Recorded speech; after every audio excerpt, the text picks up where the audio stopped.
Samuel et moi sommes ensemble depuis un peu plus de 4 ans, et nous vivons ensemble depuis les 2 dernières années.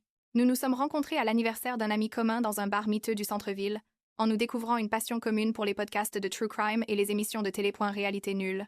Notre relation s'est construite naturellement.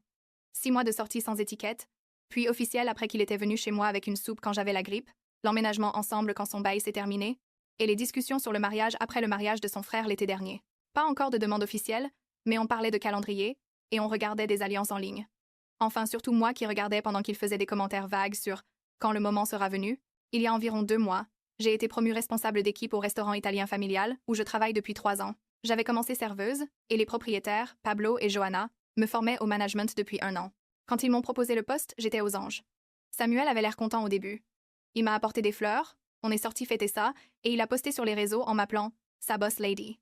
Samuel travaille dans un entrepôt en expédition réception. Il y est depuis 5 ans.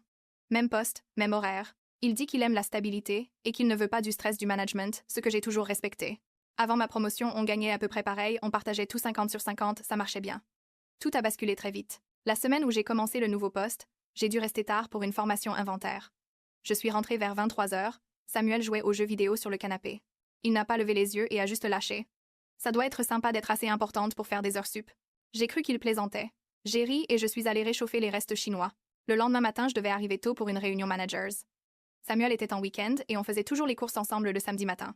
Quand je lui ai rappelé que je travaillais, il a levé les yeux au ciel. Ah oui, parce que maintenant t'es cadre. Le ton était bizarre, mais j'étais déjà en retard. Je n'ai pas relevé. Ce week-end a posé le modèle de ce qui allait suivre. À chaque fois que je parlais du boulot, il balançait une remarque acide. Quand je lui ai raconté le nouveau système de planning, il a répondu « Wow, tu révolutionnes la restauration ». Quand je suis rentrée excitée parce que Pablo m'apprenait les commandes, il a dit « Cool, tu apprends à acheter à manger. Révolutionnaire ». J'en ai parlé à ma meilleure amie Jade. Elle a dit que Samuel devait se sentir insécure face au changement de dynamique et m'a conseillé de l'impliquer plus, de le faire se sentir partie de mon succès. J'ai donc commencé à moins parler du travail en lui-même et plus des gens. Anecdotes clients drôles, potins inoffensifs sur les serveurs. Ça a marché une semaine. Puis sont arrivées les critiques sur la cuisine. On partageait toujours la cuisine, mais d'un coup tout ce que je faisais était nul. Les pâtes trop cuites, le poulet sec, les légumes fades. Un soir j'ai fait des tacos. La recette qu'on avait faite 100 fois. Il a pris une bouchée, repoussé son assiette. T'as même mis des épices? Quand je lui ai fait remarquer que c'était la même recette, il a répondu « Peu.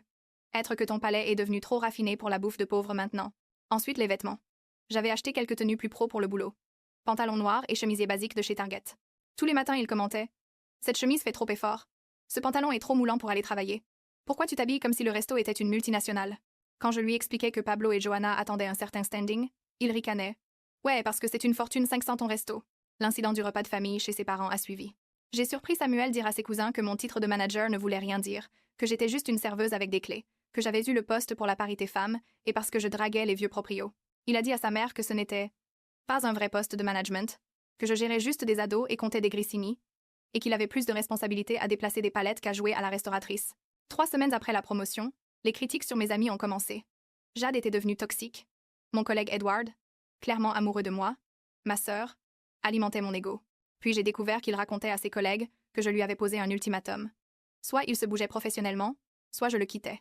Un de ses collègues m'a prise à part à un barbecue pour me dire qu'il était désolé pour l'ultimatum que j'avais soi-disant donné à Samuel. J'étais perdue jusqu'à ce qu'il m'explique que Samuel disait partout que je le trouvais embarrassant et sans ambition. Tout était faux. J'ai atteint ma limite le soir où je suis sortie boire un verre avec les autres managers. Je suis rentrée vers 22h30, Samuel était assis dans le noir. T'as bien profité avec tes nouveaux amis importants? Quand j'ai essayé d'expliquer que c'était juste un verre pro, il a explosé, que j'avais changé, que je me croyais trop bien pour notre vie d'avant, que je cherchais sûrement quelqu'un à mon niveau. J'étais tellement choquée que je n'ai presque rien répondu. C'était Samuel, le mec qui m'avait tenu les cheveux quand j'avais une intoxication alimentaire, qui avait fait 3 heures de route pour venir me chercher chez mes parents quand ma voiture était tombée en panne. D'où ça sortait? J'ai commencé à faire plus attention. Il fouillait mon téléphone quand j'étais sous la douche. Il posait des questions ultra précises sur les collègues masculins. Il débarquait au resto pendant mes services, pour prendre à emporter, mais clairement pour surveiller. Les serveurs avaient remarqué et blaguaient sur mon petit ami protecteur. Le mardi suivant a été le pire. Je suis rentrée à 20h. Samuel était au téléphone dans la chambre. L'appart est petit, j'ai tout entendu sans le vouloir. Elle se prend pour une grosse patronne maintenant. Responsable d'équipe dans un resto.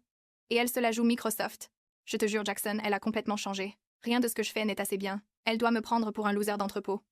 Hier, elle a fait la grimace quand je lui ai parlé du nouveau système de chariot. Comme si c'était indigne d'elle. Tout était faux. J'avais été sincèrement intéressée et j'avais posé des questions. Mais il déformait tout. Il a continué. Le pire, c'est qu'elle me le fait payer. Toutes ces histoires de boulot sont faites pour me rabaisser. Hier, elle a passé 20 minutes sur son super contrat de vin. Genre, bravo, t'as commandé du vin. Tu veux une médaille? J'en avais parlé 2 minutes max, parce qu'il m'avait demandé comment s'était passée ma journée. Le vendredi soir, j'étais de fermeture, donc pas à la maison avant minuit passé. Vers 22h, Edward a frappé au bureau. Il y a du drame sur le parking. Ton copain est là, et il a l'air bien bourré. Je suis sortie. Samuel était en train d'engueuler Anthony, notre barman, en titubant. Je sais ce que vous pensez tous. Vous vous croyez meilleur parce que vous bossez dans un resto chic, mais c'est ma copine. Anthony essayait de calmer le jeu et proposait un Uber. Quand Samuel m'a vu, son visage est devenu méchant. Ah, voilà la grande patronne. Venu gérer la situation? Il a dit gérer. Comme si c'était une insulte. J'étais mortifiée. Tout le personnel regardait. Des clients s'étaient arrêtés. J'ai gardé une voix calme. Samuel, on rentre. Je te ramène. Il a hurlé plus fort. Oh, la responsable va conduire le pauvre ouvrier. Quelle générosité. Dis-leur, Allison. Dis-leur comment tu me regardes maintenant.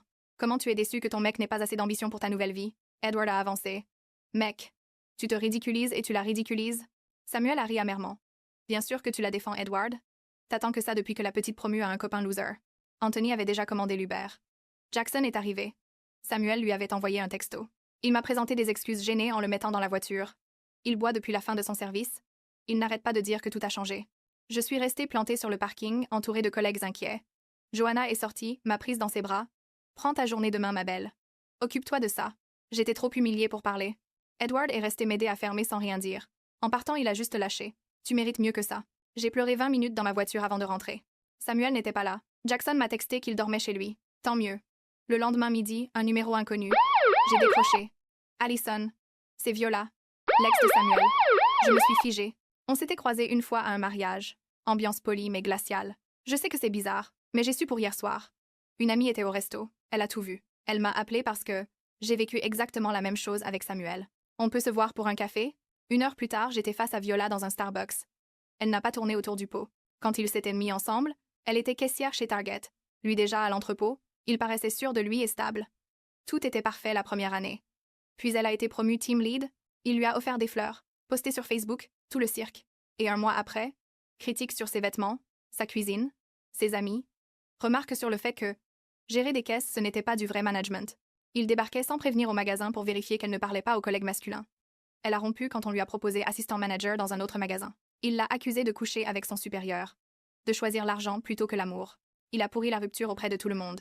Elle a appris plus tard par le frère de Samuel que leur père avait quitté leur mère quand Samuel avait 15 ans pour une femme plus diplômée et mieux payée. La mère avait galéré avec des petits boulots pendant que le père vivait dans une belle maison.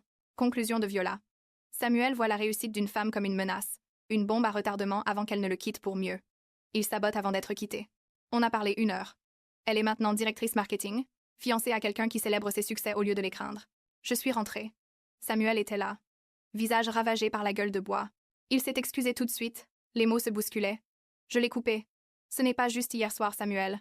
Ça fait 2 mois de remarques, de critiques, d'accusations depuis ma promotion. Il est passé en mode défensif.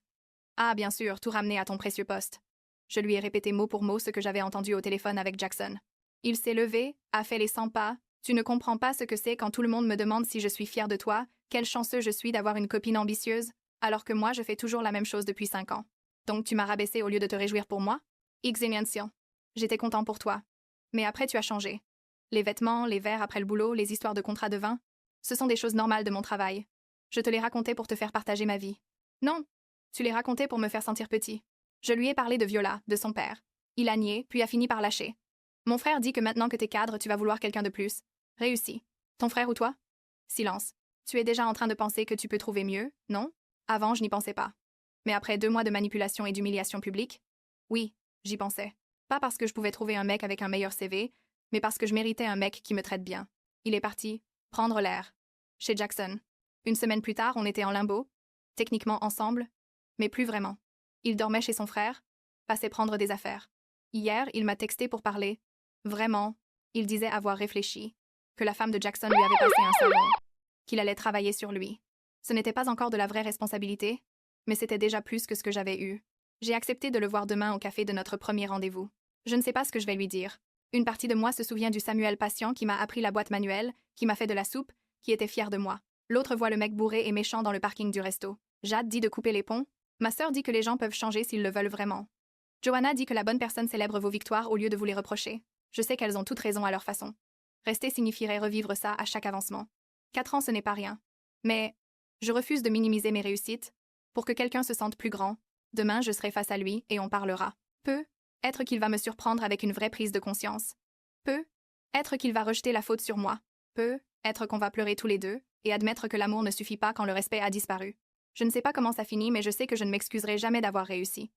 Que je ne me ferai jamais plus petite pour que quelqu'un d'autre se sente plus grand, et que je ne resterai pas avec quelqu'un qui voit ma croissance comme une menace plutôt qu'une fête. Le plus triste, c'est que s'il avait simplement été heureux pour moi, on serait probablement en train de planifier notre mariage. Au lieu de ça, je prépare la séparation de 4 ans de vie commune, parce que j'ai été promue responsable d'équipe et qu'il n'a pas supporté. Mise à jour, j'ai retrouvé Samuel au café comme prévu. Il était déjà là, à la même table qu'au premier rendez-vous, et m'avait pris mon café habituel, geste à la fois gentil et manipulateur.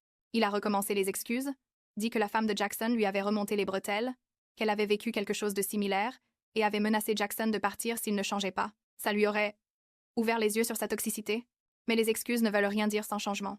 Quand je lui ai demandé concrètement ce qu'il comptait faire différemment, les réponses étaient floues. Je serai plus soutenant, je vais travailler sur mon insécurité, j'essaierai d'être content pour toi. Le mot essayer m'a marqué. Puis il a lâché la phrase qui a tout scellé. Je pense qu'on devrait poser des règles sur ton travail. Genre, tu ne parles pas de promotion ou d'augmentation à la maison, et tu ne vas plus au verre d'après-boulot sans moi. Comme ça, je ne me sens pas menacée et on se concentre sur nous plutôt que sur ta carrière. J'ai ri, pas méchamment, juste d'incrédulité. Il voulait que je cache mes réussites et que je limite mes relations pro pour gérer son insécurité. Pour lui, c'était un compromis. Pour moi, c'était me demander d'éteindre ma lumière pour qu'il n'ait pas à regarder ses ombres. J'ai rompu là, dans ce café, devant de la tiède. 4 ans terminés. Il l'a mal pris, m'a accusé d'avoir choisi ma pseudo-carrière plutôt que notre couple. Le fait qu'il dise encore pseudo-carrière a confirmé que j'avais raison. Les jours suivants ont été durs. Déménager d'un appart partagé quand on est en froid, c'est l'enfer. Il alternait supplications et messages rageurs où j'étais devenue obsédée par le travail et l'avait abandonné. J'ai fini par le bloquer. Jackson m'a contacté pour s'excuser de son rôle.